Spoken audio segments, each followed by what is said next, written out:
আল্লাহ রে,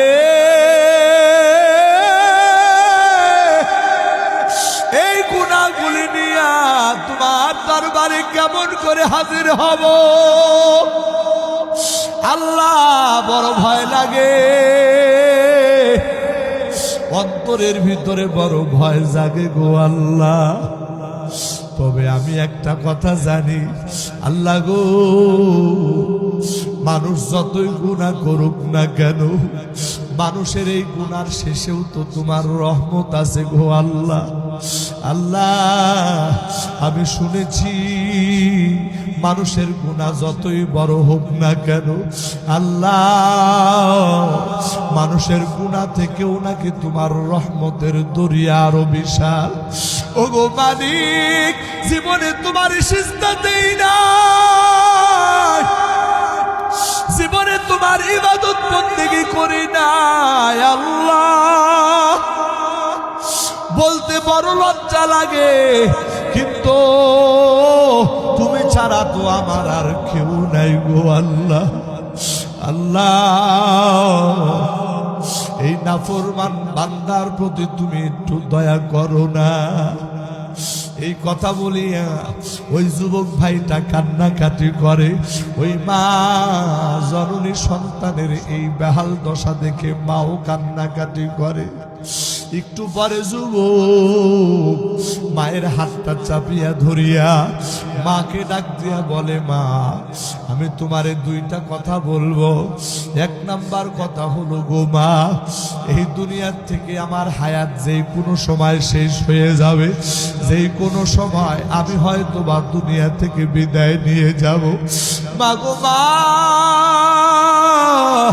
দুনিয়াতে মানুষ মারা গেলে কোন মুসলমানের কবরস্থানে দাফন করা হয়। ও মা, আমি মারা যাওয়ার পর আমারে কোন মুসলমানের কবরে দাফন করিও না। আমি যে কত বড় পাপী গো মা, আমার পাপের কারণে কবরের মানুষদের আযাব বেড়ে যাবে। ও গো মা, তোমারে দুইটা ওসিয়ত কইরা যায়। এক নাম্বার ওসিয়ত, আমার মৃত্যুর পরে তুমি আমারে মুসলমানদের কবরে দাফন করবা না। দুই নাম্বার ওসিয়ত, ও মা, এই দুনিয়ার সব থেকে নিকৃষ্ট প্রাণী হলো কুকুর।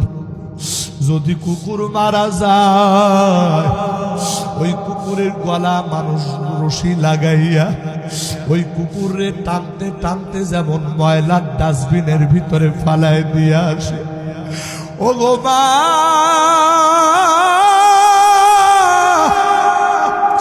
আমি তো ওই কুকুর থেকেও জঘন্য রে মা,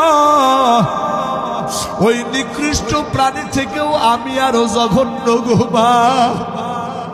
আমার মৃত্যুর পরে আমার গলার ভিতরে রশি টানায়া ওই নিকৃষ্ট প্রাণী কুকুরের মতো টানতে টানতে নিয়ে যাইবা।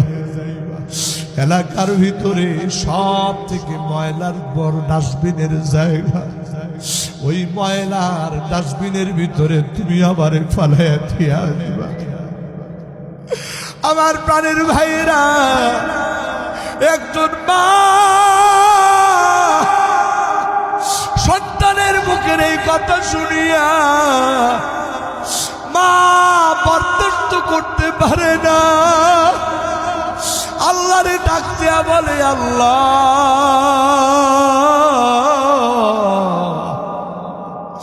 আমি মা হইয়া এই দুঃখ আমি কেমন করে সহ্য করব।